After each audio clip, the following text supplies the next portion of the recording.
Hey, I'm Vanessa. I'm an alcoholic. I hope you're into awkward and honest overshares about sobriety and spiritual growth because it's kind of my thing or whatever.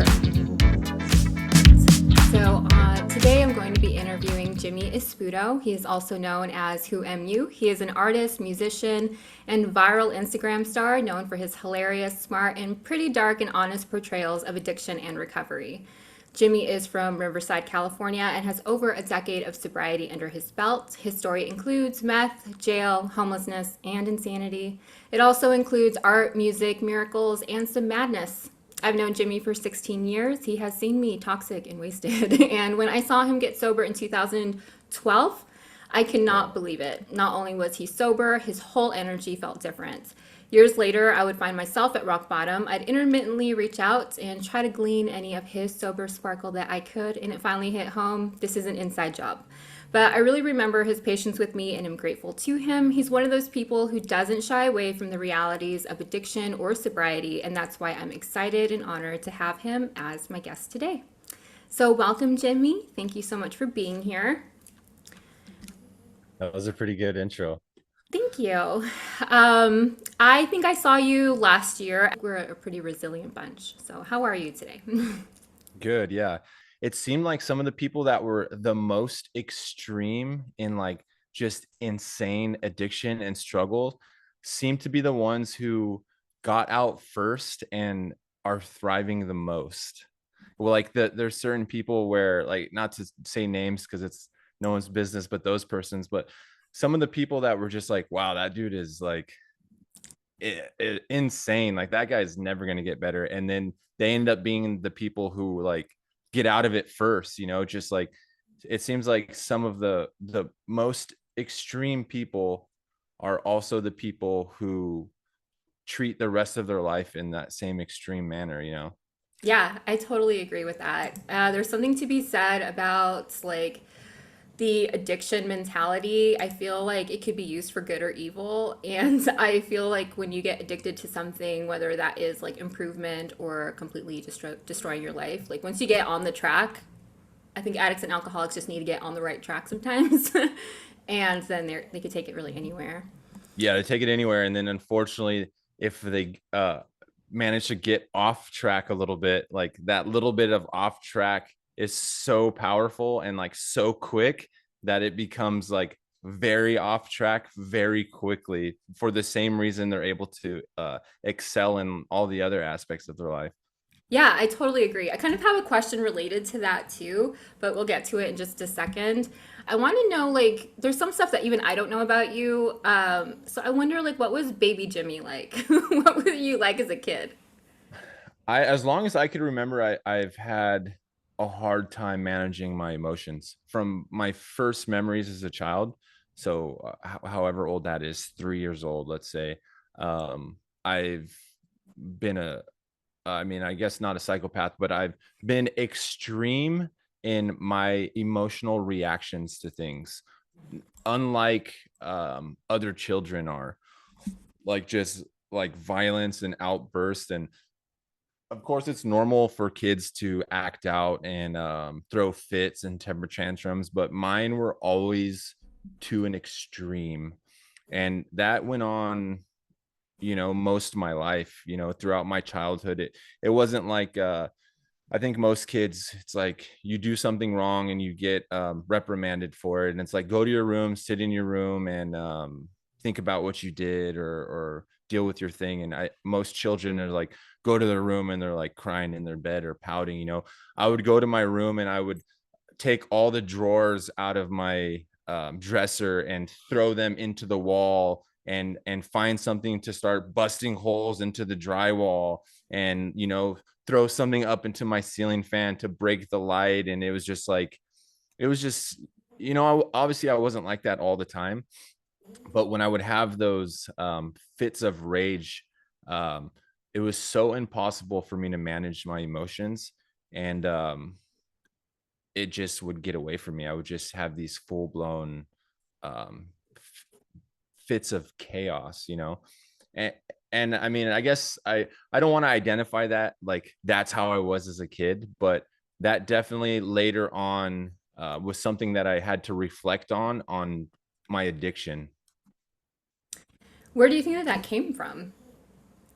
I think it's biological. I think it's something in my brain biology, like my personal experience. I don't think it has anything to do with environment. I was raised in like a loving environment with a loving family and supportive, like, you know, everything. I wasn't abused or anything like that. And I have a sister who's 2 years older than me who didn't have those problems, you know. Hmm. So we're born almost around the same age with the same parents, and for whatever reason I had these uh, like fits of rage and acting out and insanity that I was dealing with. So I could never really pinpoint any other cause from it than just something biological going on with me, you know.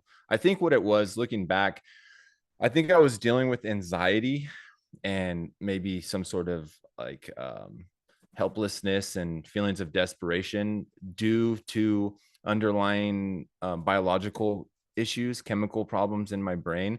And when you're 4 or 5 or 7 or even 18, sometimes like you're not equipped with the tools to deal with that. And not only are you not equipped with the tools to deal with it, but you're not equipped with the understanding to even express it to someone else. Yeah, absolutely. All of that makes so much sense. And I identify with a lot of that because also my parents, pretty loving, have a normal sister, older sister, but for whatever reason, since the time I can remember, I just remember throwing tantrums.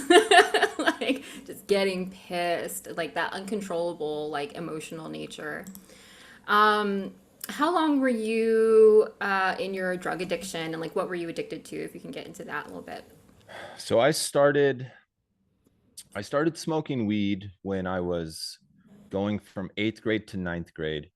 And then also I want to preface, most of these numbers are estimated, you know, because I've been doing not a lot, but I've been doing a fair share amount of interviews and stuff. And I, I know eventually I'm going to say something You was get fact one checked. age, and then the next it's going to be like a year off or something, you know. So it's all, you know, ballpark numbers, you know.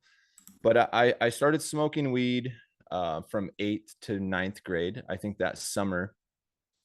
And then during ninth grade, I started drinking, you know, just casually, like, but even looking back now, it wasn't even casual for I jumped like right into the extremes, you know. So I would like steal a bunch of vodka from my mom's or my parents, you know, and then I would just be drinking vodka by myself in my room listening to music until I was just vomiting all over the place at, you know, whatever age that is in ninth grade. And then I would start, I just like jumped right into it. Like I started like taking alcohol to school with me, and like it wasn't even immediately, it wasn't a group thing for me. It was like my own thing. Like I enjoyed it. I would be getting drunk by myself. It was like a solo mission. And did you hear that? Yeah. Sorry, that No my worries. my computer's hooked up to my phone. Oh, yeah. Oh my God. I don't know how to turn that off. It's okay. Okay. So can you edit that out, or is it just going to be Yeah. funny? Yeah. It's fine. So, um, yeah. So right away, it was like, uh, alcohol and drugs was like a solo thing. It wasn't even like peer pressure or anything like that. It was just like I liked getting fucked up by myself. And then slowly after that, I was like, well, this is cool. These are drugs. I enjoy these, alcohol, weed, you know, like, so my curiosity automatically just started spiraling, you know. And then I was like, well, I know people use pills to get high. Like, what pills do people get high, you know? And like the rudimentary pills that I had information was like, oh, like Vicodin. I know people use Vicodin to get high. And I remember going into my parents medicine cabinet and finding like a bottle of Vicodin, you know. So I just took some of those, and then I would take some of those and smoke some weed and get drunk. And I'm like, oh, this is awesome. And I was not hesitant to go to school like that, you know. So I would drink on my lunch break or drink before school, smoke a joint, take some Vicodin, and go to school. and that's I'm like ninth, 10th grade maybe. And then 11th grade, I started taking a lot of over-the-counter cough medicine, which I feel like I've gone over this so many times, but it's at this point in my life, like now as 35 years old, like I have done so many drugs and psychedelic drugs and stimulants and uppers and downers and all, you know, you name it. And abusing over-the-counter cough medicine is, it sounds subtle to an uneducated person, but it's like a very strong drug. It's a very strong psychedelic, like dissociative, um, incapacitating drug. And I started doing that in 11th grade, maybe 10th or 11th grade, sometime around then. So that went on. And then by 11th grade, at some point, I started doing cocaine. And then somehow I was doing cocaine like every day in 11th grade. And shortly after that, sometime in 11th or 12th grade, I started smoking crystal meth. So, and then now I wasn't graduating drugs. I was compounding drugs.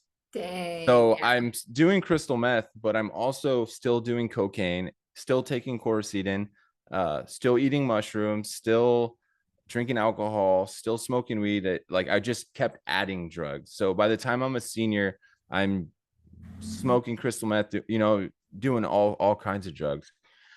So then I did that for maybe a year, and I stopped doing meth for maybe another year and was just doing coke and alcohol and weed and pills and all the other shit. And then eventually I started doing meth again. And my second go around at meth, I stopped doing everything else and I just went full blown dedicated to smoking crystal meth 24/7, you know, for all hours of my life. For sure. Yeah. Did you ever have Well, any but to like, answer your question, so from the time I quit to from the time I started doing drugs, it was about 10 years, about a 10-year span. yeah, 10 years? That, did you have any, like, this is probably a weird question. Did you have any like near death experiences, like compounding, like mixing all those drugs? Did you have anything that was just like, oh, I'm for sure gonna die right now? Yes, yeah, for sure. And the line blurs with that because at a certain point you're so high, you don't know how close you actually are to dying or how much you're tripping, you know, but I've for sure have gone to the emergency room a lot of times for no reason because I'm tripping, but then also times where it's like, okay, well, you can't really ignore like it was like a almost 200 beat per minute heart rate, you know, where Yeah, I just did so much cocaine and took so many pills and just like alcohol and stacking everything that my heart was just like vibrating in my chest, you know. So would I have died that night if I didn't go to the ER? I don't know, but it probably wasn't good to risk it. for sure. Yeah. I remember I never had like I was kind of like aware of all those other drugs. I think I only the drug I was always surprised by is the quercetin type of drugs. I was like, why? And it was kind of like running rampant throughout our community for a bit. And I was like, this Yeah. is so strange. And like I've heard about it. And you know, we have had like friends who overdosed and did get dropped off at the ER and almost didn't make it, etc. But which is such a bizarre. I mean, it's not bizarre; it's a drug. But I was listening to this podcast, and this guy was talking about how he felt like that was the drug that got him nearest to like demonic entities or something. Like there was something about specifically that drug that brought him into this weird, like hallucinatory, like place that was not cool that he just didn't like. I was like, I Yeah, wonder if you guys so ever handled that. not to, I mean, I honestly I could do a 10-hour podcast just on DXM. Um, but it DXM and also like I'm so hesitant to talk about it sometimes in depth because it's easy for me to romanticize it. Sometimes I feel like I have to start with saying okay, that at the end of this, it all turns out bad. Yeah. But but let me tell you this, you know. So it was almost like DXM was like a place. It like wasn't so much a drug trip or a hallucination or a feeling, but it was like a place that you went. And that's probably what the guy is referring to as like as some sort of like close to demonic thing, Hmm. because it's like in that place like things work different. Time is warped, like reality is warped. Your perception on the laws of life become something else, you know. And I think a lot of times once those that structure that reality is usually based in a sober life, once that structure kind of starts to diminish, um, you play more of a hand in the new reality that you're experiencing. And that reality could be experienced in a demonic way or a beautiful way or a religious way or spiritual way or whatever it is, depending on your personal input into the experience, you know. So if the structure of reality starts, you know, falling apart and you're putting in this evil or like suffering or fighting or whatever it might be, like the reality that you're experiencing starts to warp around that, you know. So my experience with it wasn't demonic. I feel like my experience of it ended up being um and it sounds like I said before, like sometimes I don't want to, it was a very spiritual thing for me. It was a very awakening, very just I came to a lot of conclusions about myself that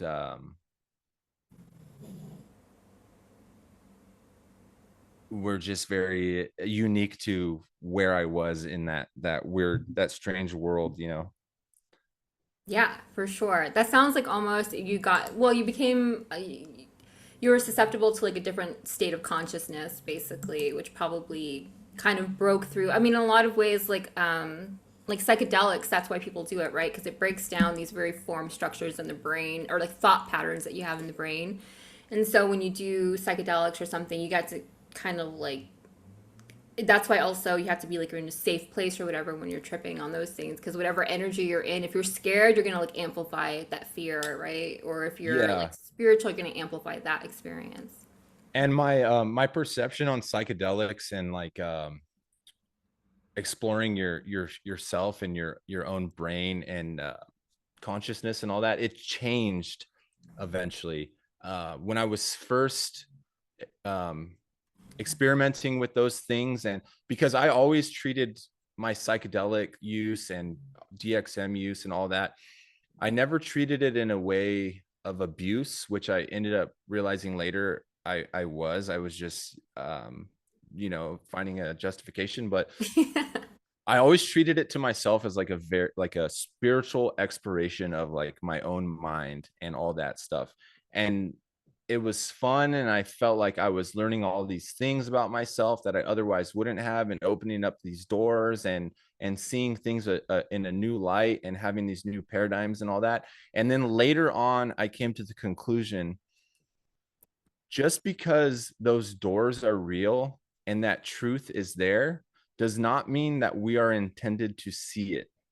Mm, And once you open up those doors and you see reality in a new light, and you see behind the curtain, you can't unsee those things. And it only makes living in a sober state and living in society and living life as a human harder. It doesn't make things easier. It just makes things more complicated and more confusing and more frustrating.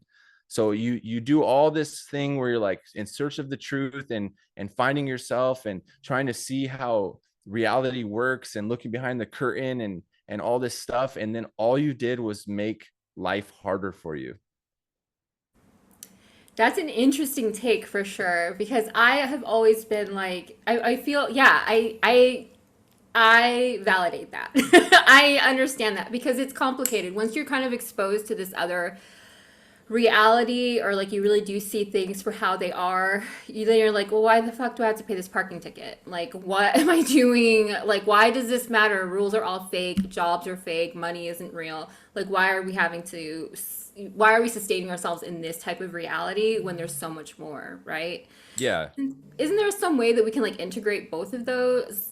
I don't know, by the way. I'm like hoping that there is, because I don't think so. And the reason for that being is there's so many and obviously I don't know the answer. This is just how I've intellectualized it. There's so many variables for human behavior and human willpower that there has to be some sort of infrastructure set in place for society to function properly. And a lot of that infrastructure might tamper with your true beliefs on your own spirituality. mm-hmm.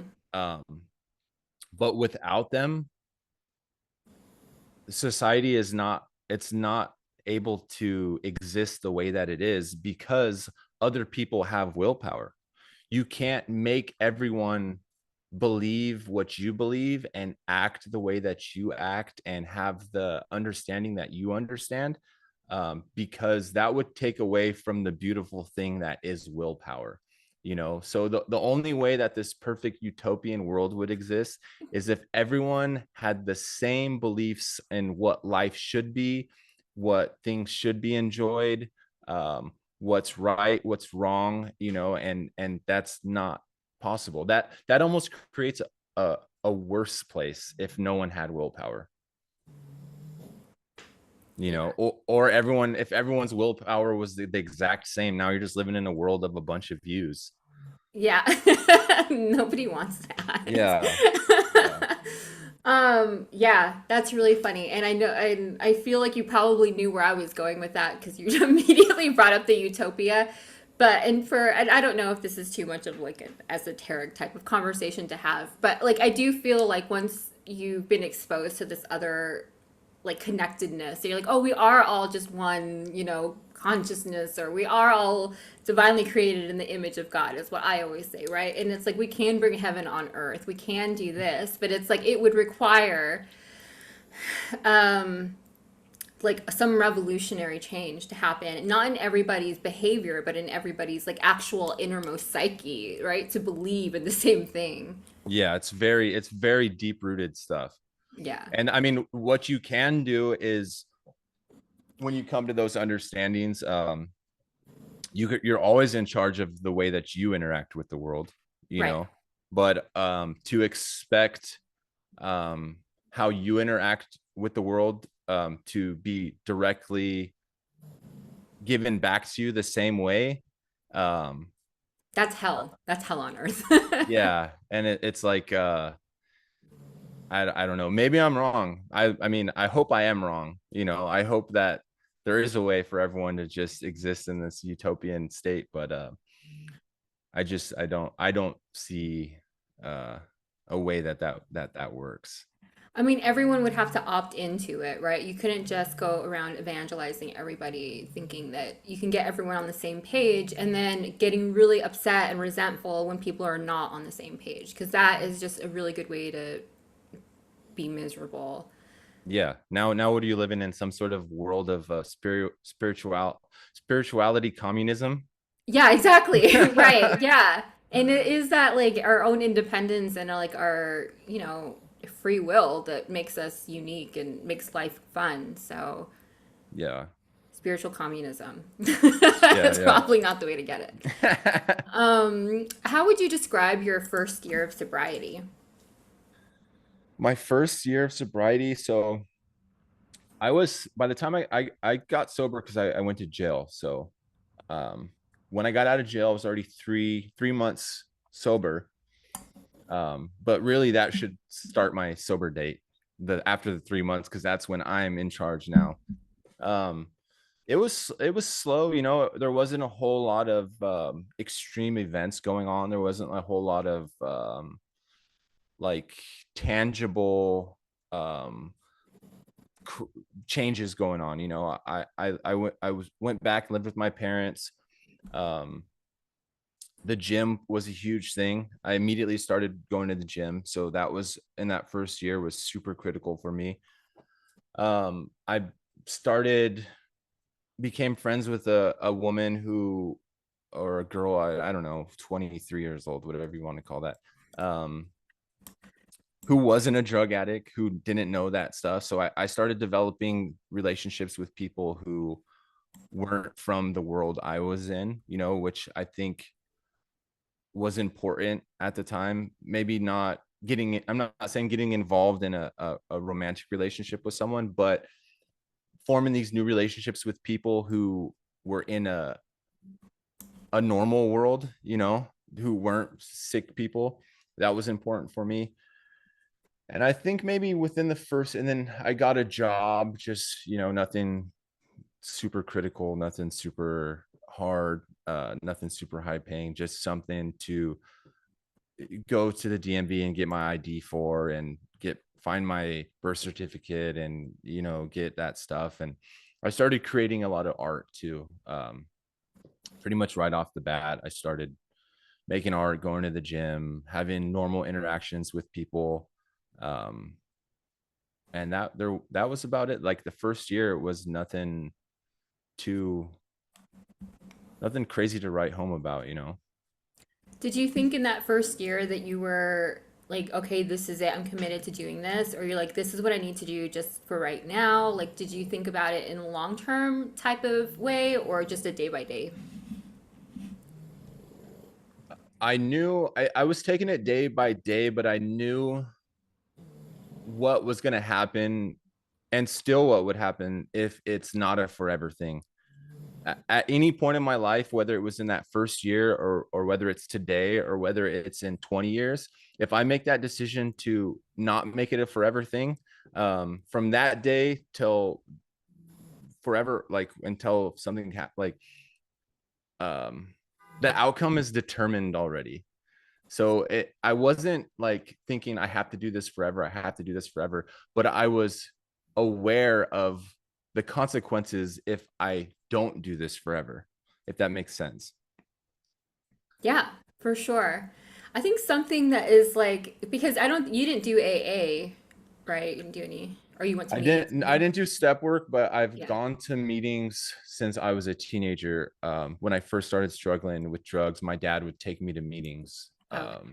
I never did step work or all that stuff, but even to this day, like I just went to a meeting last week. So have always been part of somewhat in it, you know. I'm sure the people in it would argue like, oh, you're, you know, but I've always gotten something out of it, and I've not been a part of it at the same time. Okay. That makes more sense. I always feel like especially in the first year of sobriety, I sponsor women and I feel like they get really I went through this, get really obsessed with this idea of everything getting better like right away. And when that doesn't happen, like they're more susceptible to relapse, right? Because that's not like a real expectation. And I feel like your approach to sobriety that first year was just kind of like slow and steady, just making like different decisions.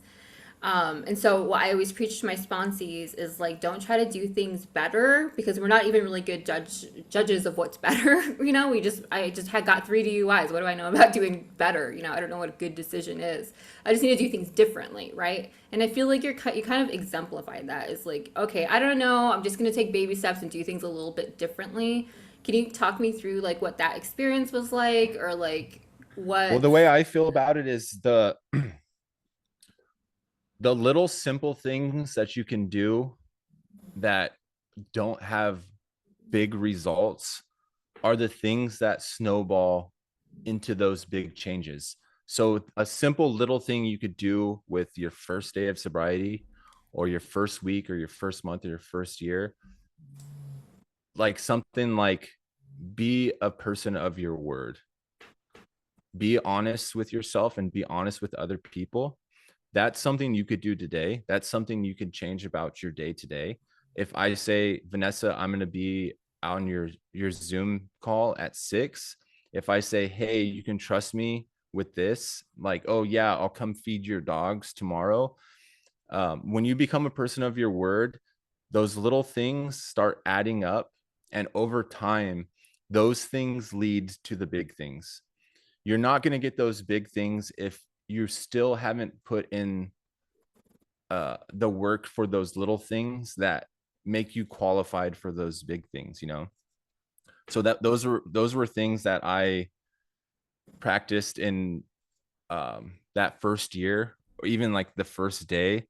I had tarnished my reputation and my trust with everyone in the entire world, and including myself, that I was like, okay, if I'm going to make it um, for myself to be sober, or if I'm going to make it even externally for the world around me, one of the first things I'm going to have to tackle is honesty.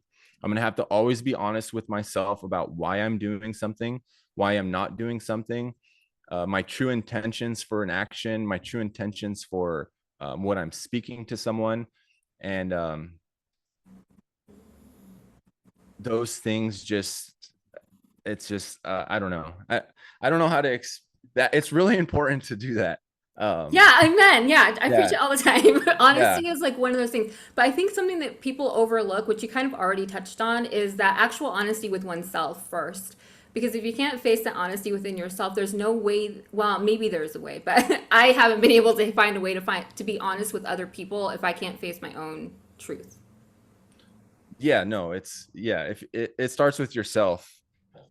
If you can't be honest with yourself, how do you know you're being honest with other people? You Exactly. wouldn't even see it. You would be lying and just living in you would like subconsciously be doing these things without even realizing it.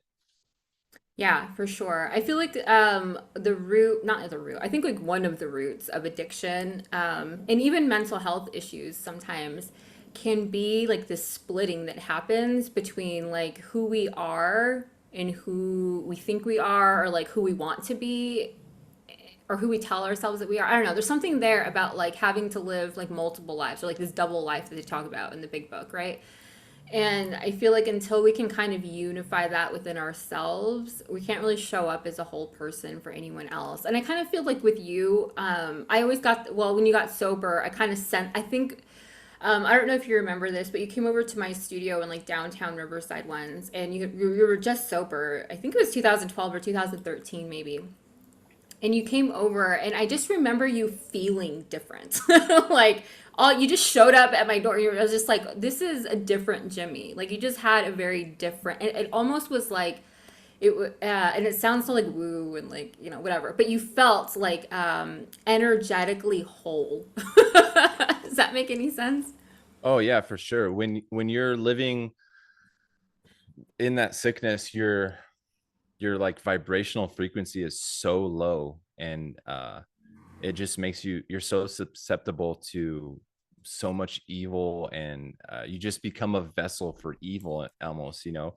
So once you have that, you're rid of that low vibration and low frequency, like other people are going to feel that, you know, like um hate and love aren't something that necessarily always have to be expressed with body language or verbally. Like hate and love is something that you can feel from somebody, you know. And it's just like everyone's met that person where you're like, I don't know what it is about this person, but when they talk, there's something comforting about them. There's something like, there's a sense of love and understanding and wisdom, and it brings calmness to you, you know. And it's not anything that they're saying, it's not anything particularly that they're doing.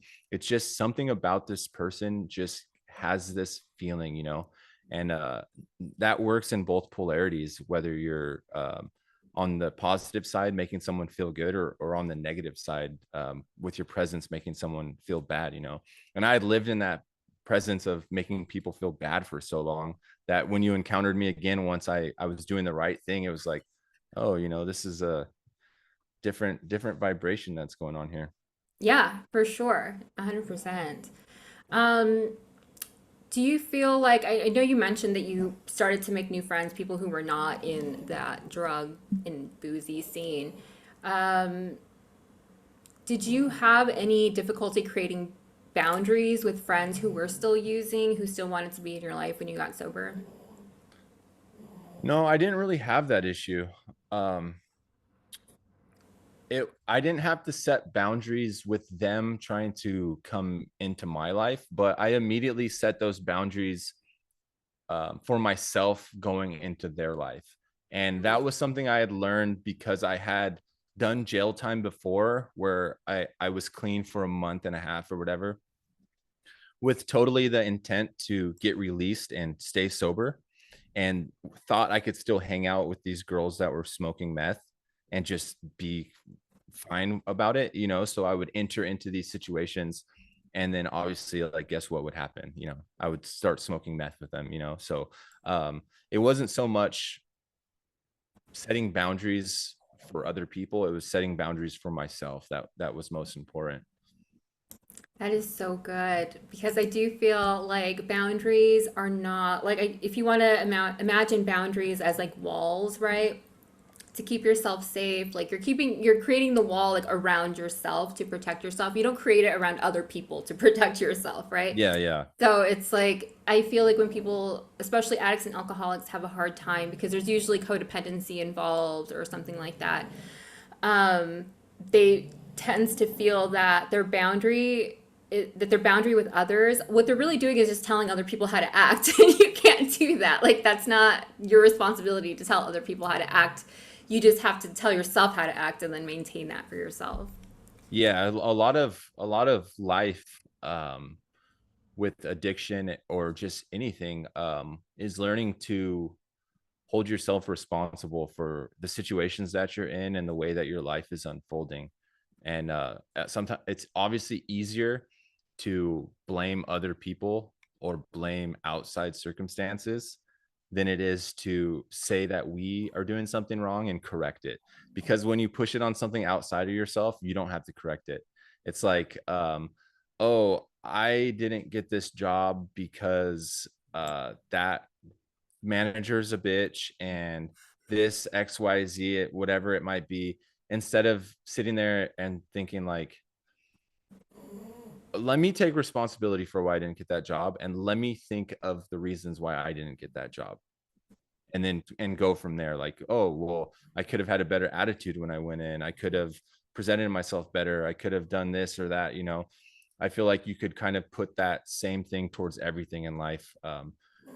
Even in like a relationship with someone, at a certain point, how that person's treating you is no longer that person's fault.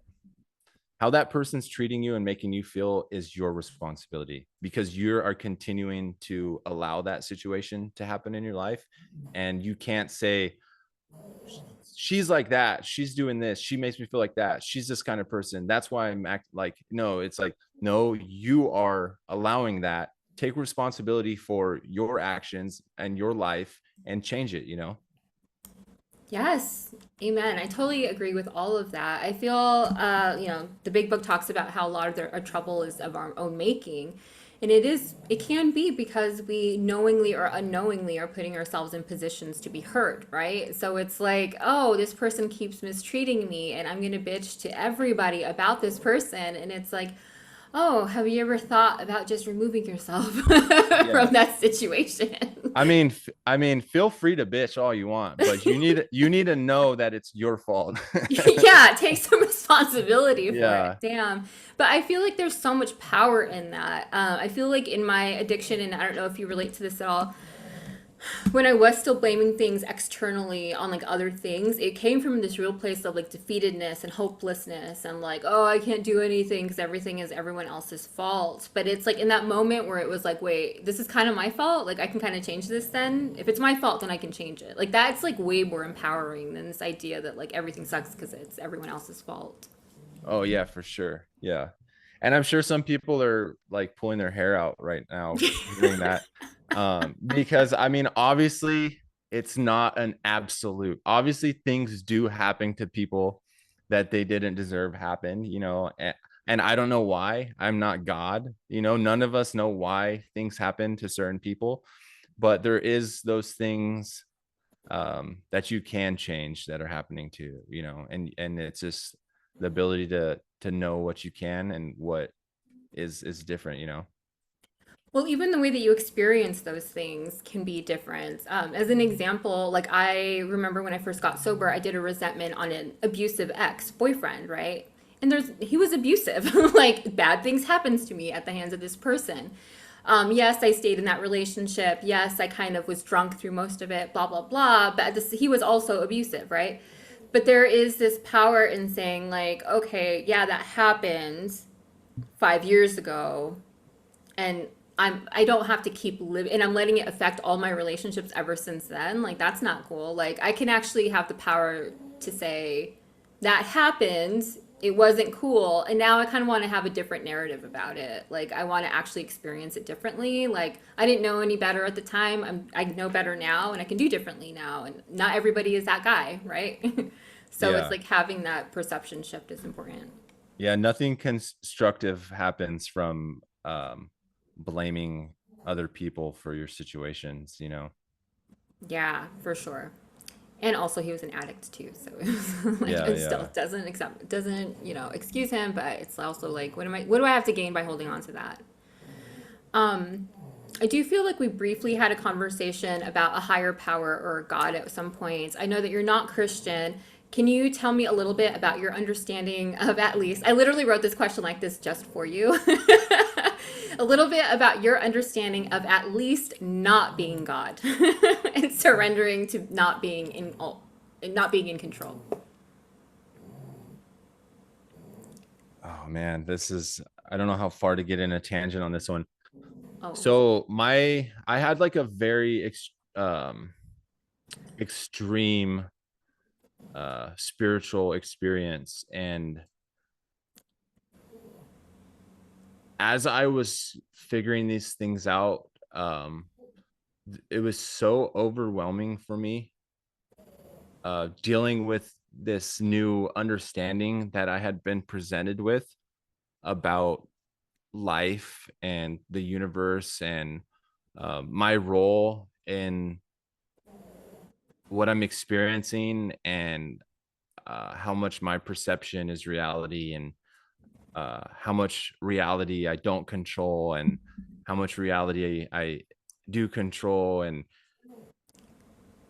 that I had a mental break. mm-hmm, Um, and part of that mental break was I came to a conclusion that I was God, mm-hmm, that I was m- maybe not the God, but one with God, which I still believe, but I my ego was interpreting this information. So as I was coming to these egoless um, pieces of information, I was interpreting them with my ego. So I thought I was the chosen one, and I was special, and I was the divine being, and everyone else was just a pawn in the world that I had now realized I was special in. And I fucking lost it. I ended up in a mental hospital. I got strapped to a bed. I was, though, you know, it was a big thing. And as I sat and pondered why this was happening to me, to such a divine creature, the chosen one, why would you take the chosen one and put them in this hospital? Why is the man who's just come across uh the secrets of the universe being put into this situation? Obviously something isn't right here, you know. And it took me time to realize, like, that all of us are equally created in um this world as not as God, but with God, you know. Not the ultimate, but impossible to be separate from the ultimate, you know. um to be part of God is to be God, in a sense, you know. And initially when you come to this understanding or this experience, like, it appears that you have become God, you know.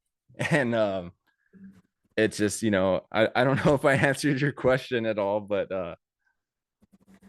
Yeah, no, I think that was beautifully answered, honestly. I think that was beautiful. And I feel like because, especially with stimulants, especially like with meth, or like I did more cocaine type stuff. And I remember it is this feeling of like like you are on top of the world, right? Like it is just I am God. I can do anything that I want. This is I have you have all the confidence, all everything, right? And I feel like getting sober, it's like you kind of crash and fall very much from that. And it's just like, oh, I'm actually just a piece of shit. I'm going to die. I'm not worth anything. And this is just my experience of like, oh, I'm not anything. And then kind of trying to get into this place of like, actually, we are all divinely created. You know, we are all part of this greater thing, whatever, if you want to call it God, or we are actually still part of the universe. We are still part of this, you know, we're all still weirdly, miraculously made in some way.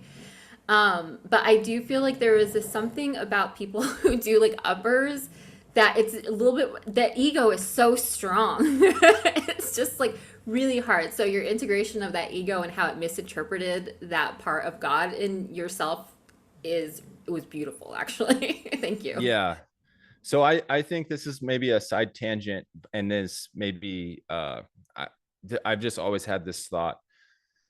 Some things that you do um dissolve your sense of self and your ego and your selfishness, and the more we dissolve those things, um the more we're existing with that one thing that you could call Mm. God or the universe or the ultimate energy, whatever you want to call it, you know.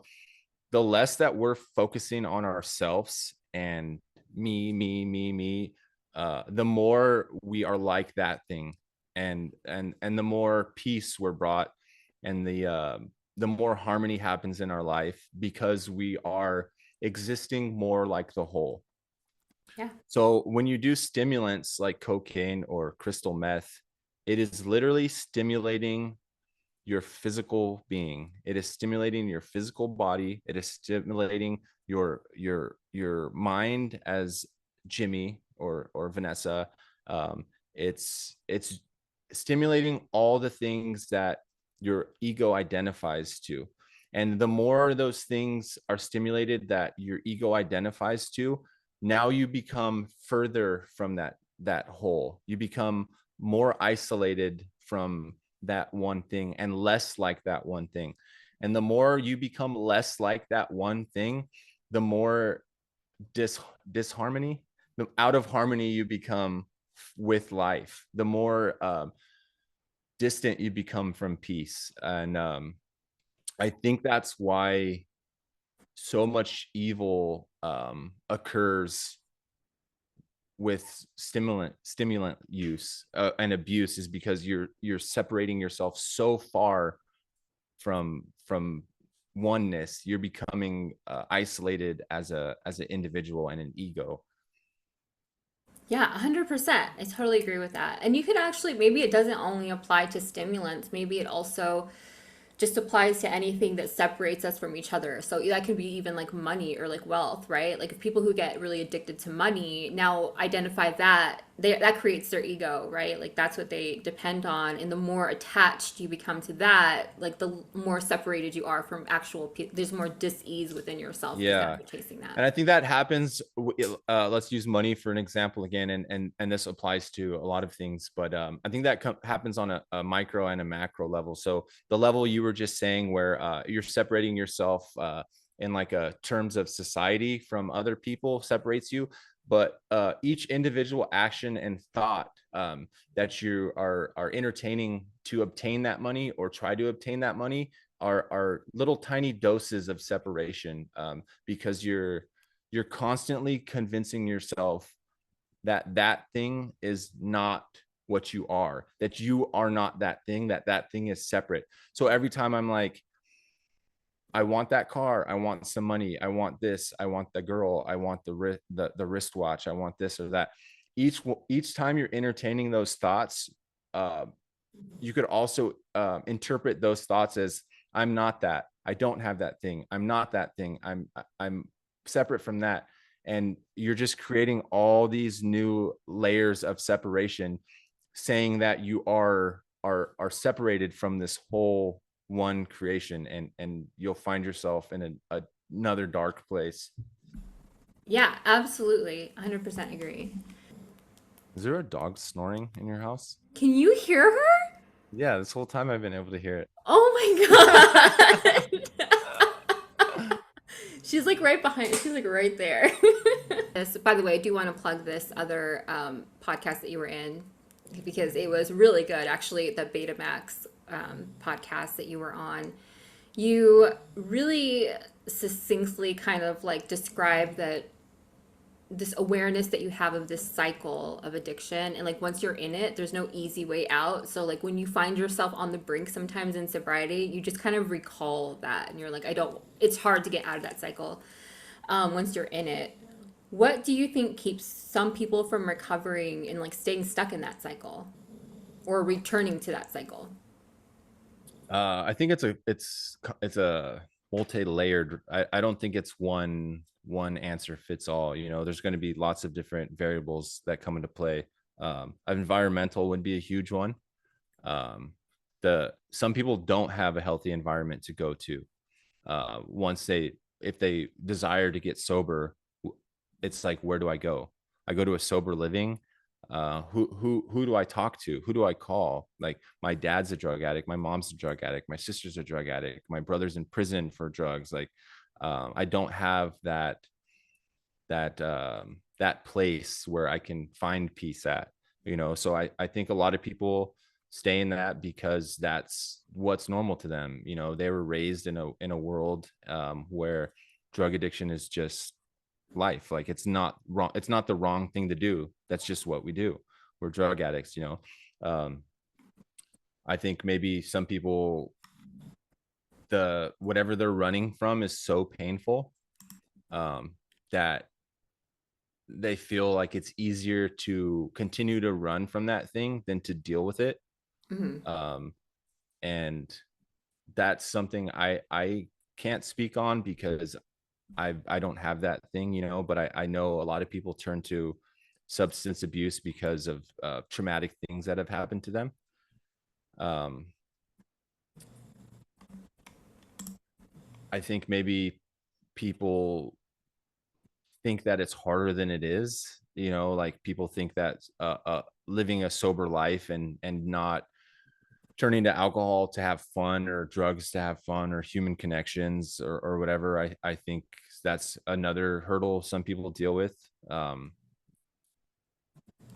I think it's probably, everything is probably individually based for each person, their reason why they have a hard time overcoming their addiction. Doesn't it also just come back to that honesty part of it though? Because if you're really honest, like even people who, I mean, I still feel like addiction is really traumatic. Like you will still encounter trauma in addiction because of things that you do for drugs or alcohol, or like just the things that happen to you in addiction, right? So sometimes it just kind of feels easier to continue in that cycle of addiction than to stay sober and then face all the things that happened in your addiction. So even if you didn't have a trauma early in life, like there's still a trauma from the using, I guess, that happens. But I still think that that kind of goes back to like what you were talking about earlier about like the honesty, right? Like if you can just have the honesty to face yourself in that situation and like meet yourself where you're at and being like, okay, now I can like take control of this and kind of like move forward or whatever, get like move if I have to, or like do whatever. Yeah, most definitely. I think that yeah, the honesty for sure. And I think sometimes people's life is set up, or their experiences are set up where some people, it's easier to find that place of honesty than Yeah. other people. Or sometimes to get to that point, to be honest with yourself, seems like such an inconvenience that the alternate, see, like, you convince yourself the alternate route is the better route, because, oh man, I have to be honest, I have to look at this thing in the face and accept it. It's like, no, I'm just gonna continue to push it down and use drugs instead.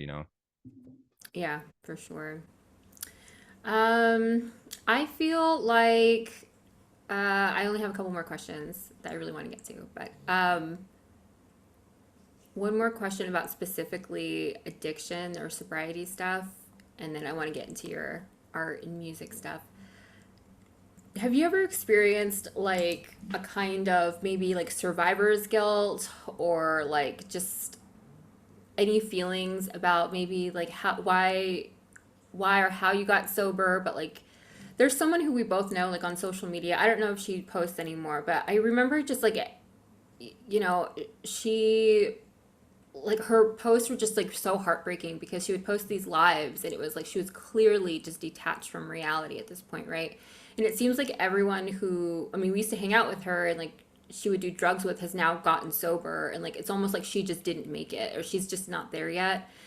Um and I That sometimes wonder case, sorry, go ahead. what. I think I think that case that you're talking about was a drug induced schizophrenia, Yeah. which is another variable to throw into drug addiction. Yeah, mental health is like another.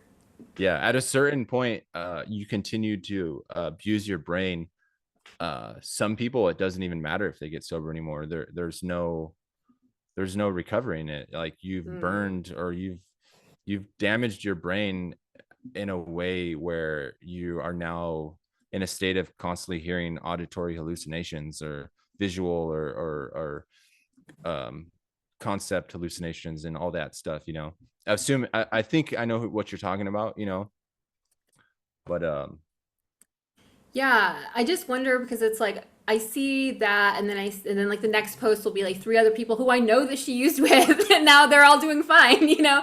And then I know people who I used to drink with who are like who are dead, you know. And I'm just like I sometimes get this a bit of like maybe survivor's guilt about it. Do you ever experience any of that, or are you just like everyone is truly just responsible for their own lives?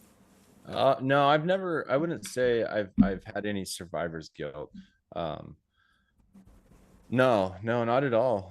I know at the end of the day, like, um, and you know this because you work or you're talk to addicts, you know, new in recovery or what it might be. Like at the end of the day, it's that person's decision. There's no magical words. There's no um, special lecture or special book. Or at the end of the day, like that person has to make their decision for themselves. Um, so until if that person doesn't make that decision, that person's not making that decision, you know. I just hope, like the case that we are just talking about, I hope people make that decision before it's too late, whether it's too late because they've damaged their brain so much that they it's no longer functioning properly, or they're not in prison, or they're not dead, or et cetera, you know. I hope everyone makes that decision before it's too late, but at the end of the day, that person has to come to their own conclusion about it. For sure. All right. Now to a little bit more fun questions, and then we'll wrap this up. Sorry, it went a little bit longer than I had expected. Oh, that's fine. Um, you've always been a really creative person. How has sobriety impacted your ability to create music, paintings, and these really fucking hilarious reels that you're making on Instagram? um I always thought that I had to be high to do creative things, or for the creative things to be of any quality. And I realized that I was just high, and I thought I was just high, and I was wrong. Like, um, once I got sober and my brain wasn't all over the place, and I was able to be calm and patient and concentrate properly. Um, anything creative that I was doing um, was so much better because now I could sit there and have the attention span to actually create something and do it how I want to do it, instead of just like, I'm so high, scribbling feels good and I think I'm a genius because I wrote like four little words that I thought was funny, instead of actually spending serious time on something to make it look beautiful, you know. um so yeah, that I would say that's the biggest way that my sobriety has anything to do with my creativity. But yeah, I've always created something, so I can't really say that I create to stay sober, because I created before I did drugs and while I was on drugs, and when I got sober. Just the quality of what I created is better now because I'm able to be present and make it, you know. 100%, yeah, for sure. I definitely, I mean, your artwork was always pretty good, but it's gotten like so much better. Like it just looks amazing. And I love the music that you make. Do you like, I feel like there's just a stupid trap that people fall into, especially creative people, when they're just like, oh, I can't create stuff unless I'm high. Like I'm only like a genius when I'm high. And it's like, I can almost guarantee you that if you're really meant to be an artist, or like if you're really creative in these ways, you will express yourself like 10 times better when you're sober. I hate that like old trope of like being this tortured artist that has to be under the influence to be good. Yeah, I think it has something to do with your ability to access the flow state and make Hmm. decisions subconsciously. I think sometimes when you're on drugs or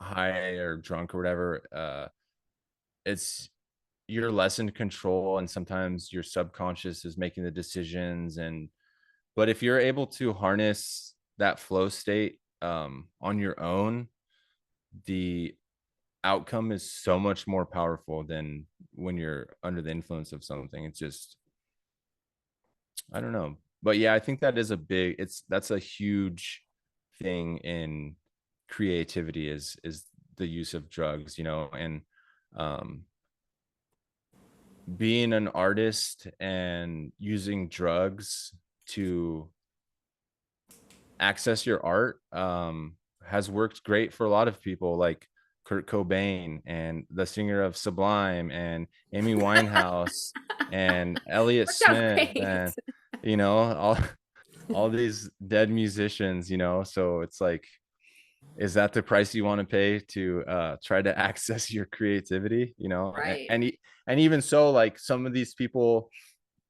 maybe did access their creativity from drug use, and at what price? A life of misery because they're on drugs. Like it there, you can't even appreciate the thing that you created that you think is beautiful because you're so fucked up. Like what's the fucking point at that, you Yeah, know? totally agree with that for sure. Um, Sometimes, oh, just kidding. I already said that one. Tell me more about your music, and because you kind of are pretty diverse in your music. I've seen you do like acoustic stuff and then also like more like hip hop stuff. So how do you like transit? What are your influences? Because I'm like, whatever you make, I'm like, I'm never surprised by something that you make. I'm just like, oh yeah, that's Jimmy. This music. This makes sense. I have no idea. I feel like I had so much, I mean, my influences, like music I enjoy is so eclectic and all over the place. It's like there's like a Justin Bieber song I could like, and I'm like, this is a good song. I don't care if it's a pop song or it's Justin Bieber or whatever. Like, this is a good Yeah. song. Or it's like there's an Elliott Smith song I like, or there's like a Mortal Technique song that I like, or the Grouch or whatever. Like my music interest is so all over the place. I feel like it'd be impossible for that not to directly um influence what I enjoy making, you know. But yeah, it's super weird. I'll like make it like a rap song that's like super arrogant and like dark and like evil and just ignorant, and then like 3 hours later I'll be like singing some sad song I'm writing on the guitar, you know. um I don't know, I just think it's just different parts of me. Everyone has different parts of their personality, and mine just sometimes come out in different genres of music. For sure. I feel like a lot of people get stuck in this idea of who they think they need to be. And sometimes they're like, well, I'm just this type of person. I'm just this type of artist. I'm just this type of like emo kid or whatever, you know? And it's like, I feel like whenever you start to really put yourself in a box like that, like you're going to limit your own creativity because you're not really allowing yourself to experience that all the pleasures of like types of music or like whatever it is. Yeah, that's So always been something that's weirded me out. I've never understood that, and for the most part have never participated in it. Like even like styles or adopting a certain culture or subculture. I've never understood that or been able to be a part of it. Like I've never been able to be like, oh, people that listen to this kind of music dress like this, and I listen to that type of music, I need to dress like this. I'm like, there, that just totally cancels out um me having a personality. Like if it's like I like fucking punk music, like I need to look like the other people who like punk music like that. I can't fathom myself doing that. Like I can't do it. And it's the same with like the music I make. It's like I'm not going to subject myself to pigeonholing myself in any aspect of my life, you know.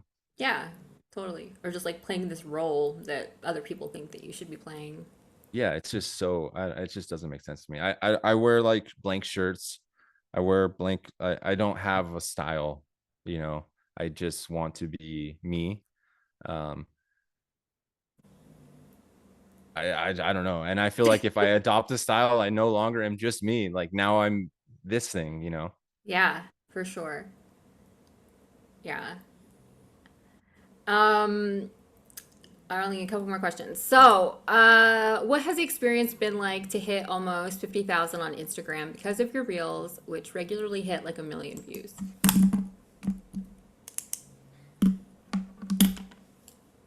At the end of the day, it's like there's parts of it that are valuable and parts of it that aren't, and parts of it that are like embarrassing, and parts of it that I like that I'm embarrassed that I like. And you know, so eh, when I made the first one, I my intention wasn't anything. um I had been making like songs and art and just releasing it to basically nobody. And I started kind of studying, not kind of, I was studying the way the algorithm works on the internet or on Instagram and those apps. And I realized why nothing I thought my painting sucked. So like I wasn't getting followers on Instagram because my art just sucked. And I'm like, no, there's literally the people that have all these followings on these social medias, they're making content that is being created around the way that the algorithm works. They're not making content that they want to make, and then all of a sudden what they have in their head or their creativity is so fucking good that their shit just gets popular. Like, oh my god, what this person said is so important or so relevant, or their painting is so beautiful that it got a million views. And I thought that's how it was. And then once I started studying it, I was like, no, there's literally a system to create videos for them to succeed on these social media algorithms. So I was like, okay, let me try to make one of these. Like I can't just push my art out, because it's like as soon as it's like, look at my painting, um it's cutting off 98% of um the people on Instagram. It's like people are like, I don't like art. I don't care about paintings. I don't know who this person is. I don't, and so like, why would I think that that's gonna work? Why would I think I would, you know? So obviously, I'm a recovering drug addict, so I'm like, I have funny perspectives on drug use. I thought of this funny thing, and I could do it by myself. And I filmed this short little like 20-second video or whatever, super easy to make, and followed the rules that the algorithm works under, you know. So I made this video, and then like in 2 days it had 1 million views. So I'm like, oh, that's cool. Like that's awesome. Like, let me make another one. So I made another one with the same kind of formula, and then it did 2.5 million views. So I'm like, okay, well, there's opportunity in social media, whether or not I want it to be true or I don't want it to be true. That's just the way it is. So I'm like, well, I shouldn't just be like, oh, that's cool, let me just squander a potential future opportunity and do nothing with it. So I'm like, I'll keep doing it. So I've just been continuing to do it. And I've been able to interact with some cool people that I haven't otherwise, and sell some merch. And the most valuable thing that I didn't expect is, since what my content is, I've attracted people struggling in addiction, or people freshly out of addiction, or people who've been sober for a long time. So these short videos that are um, just so simple, that work in the algorithm, because I have experienced most of these things. Um, they're impossible for these people who are currently experiencing them or have before to ignore. They're like, oh, this person was in this thing, like, because this is not something that because you read it in a book or whatever it is. Like, this guy who made this thing experienced this thing, or there's no other way he could have made this video. So people have reached out to me about like what they're struggling with or what they have struggled with, and it's been really cool having access to all these people that I could talk with about what they're going through, and sometimes help them, or sometimes potentially help them. And I wasn't expecting that to be a thing. And I think at this point, I would like it to end up being something I can monetize. And I mean, I have a very small amount, not even close to surviving off of. Um, I would like it to be something that economically makes sense, but at this point, the driving force is my potential to help people, whether I'm getting paid for it or not. Yeah, for sure. I love that. As soon as I saw you kind of taking off with that, I was like, he got it. He got what he's supposed to be doing. I was like, now he can really like help people too, because you are, I mean, it is just this beautiful like mix of your skills. And I was like, and at the same time I was like, I hope he doesn't stop doing art, I hope he doesn't stop making music. And you've been able to like work those things into reaching more of your audience now. And I was like, okay, sweet. Because Yeah, sometimes what yeah. happens is people will like abandon that thing to do the thing that they're getting the popularity for. But I really like what you're talking about, like studying this algorithm, because since I started this channel 5 years ago, I'm just like, I'm just doing this for me and like maybe the handful of, it's going to reach who it needs to reach. But I'm like, if I really want to make an impact, I should probably learn the things. But it's a little embarrassing because it's like, I'm going to have ChatGPT come up with a title that's going to be, keyword SEO optimized. And it's like, oh, I don't write like that. I don't want it to be my thing. But it's like, what is more important? Like, am I feeling about it? And like, am I still in integrity if I'm using, these other tools to like, so I can reach a bigger audience? And it's like, I'm talking to myself about it. And so so hearing you kind of like talk about, I'm like, oh, okay, well, Jimmy does it. So it's not all bad, but do you ever have Yeah, those feelings? yeah, all the time. Every time I hook my little Bluetooth microphone on my shirt and start filming a video, I'm like, what the fuck am I doing right now? Like, what the fuck is this? But then I have to remember myself, or remind myself, like, the idea of a painter um just painting and becoming famous is romantic.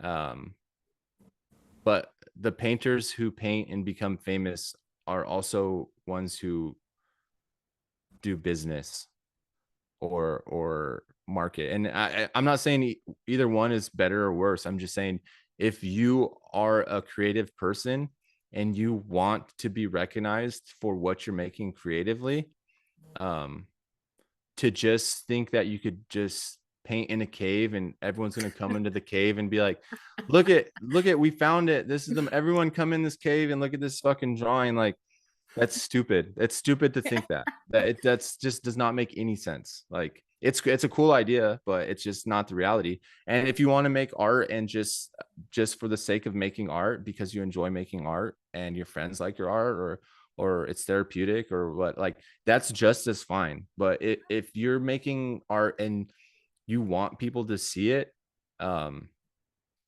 you have to network, you have to go to galleries, you have to meet people, you have to shake hands with this guy, you have to, send your art to this guy, you have to do this commission for this guy. Like you have to do these things, and you have to realize you don't always get to do things that you want to do to get to the place that you want to get to, and you just have to make those compromises to get there sometimes, and or not make those compromises because you don't want to get there. And I'm sure there's those special cases where someone was just so great that someone just discovered them.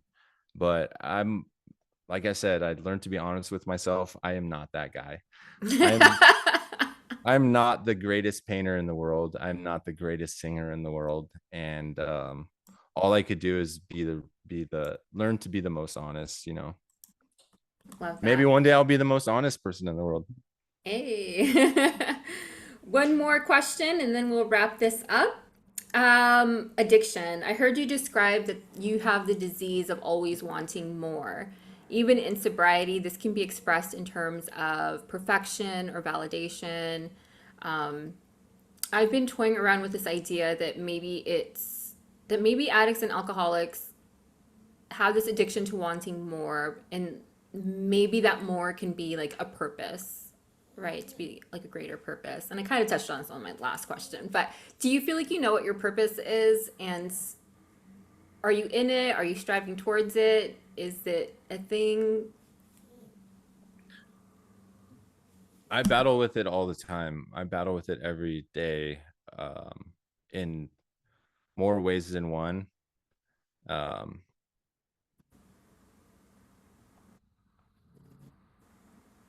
I don't know if it's as like specifically defined as my human mind expects it to be, or that anyone expects it to be. Like there's not going to be a voice that comes down and says, you're a veterinarian. I don't think it's that. And I think to like sit there and just like wait around for that voice to come tell you that you're meant to be a veterinarian, and then the voice is never clear, so you're just like, I thought I was going to be a veterinarian. I wanted to be a veterinarian. The voice didn't come. Like now I don't know what my purpose is. I think there's like so much complex, like so much like cosmic things happening, and purpose and days and ups and downs and shit I don't understand. And why is this happening if I want this, and it's setting me back? But it's like, that actually didn't set you back. It's just had to happen for you to like have this happen. And it's just, I'm interpreting something as being bad for my goal. And but really, if I had that thing, it was actually going to be detrimental to what I wanted. And it's just, I don't know exactly what my purpose is. And I know it's best to, if I can be constructive and help people who are suffering, and I have the ability to do that, um, it makes sense for me to do that. And that seems more aligned with something greater than myself, um, just because it's affecting, it's bringing more harmony to the world than chaos. So is that my purpose? I don't know, but it makes sense to do that. I enjoy creating art, and it gives me a certain feeling that nothing else gives me. And I think it's my way that I'm able to connect with a more infinite energy in the world, and make something tangible with this infinite energy. But like, is that my purpose? Like, I don't think that's my purpose either, you know. And I like making music and writing lyrics to songs that um, break down my human experience in the simplest ways that I could think of.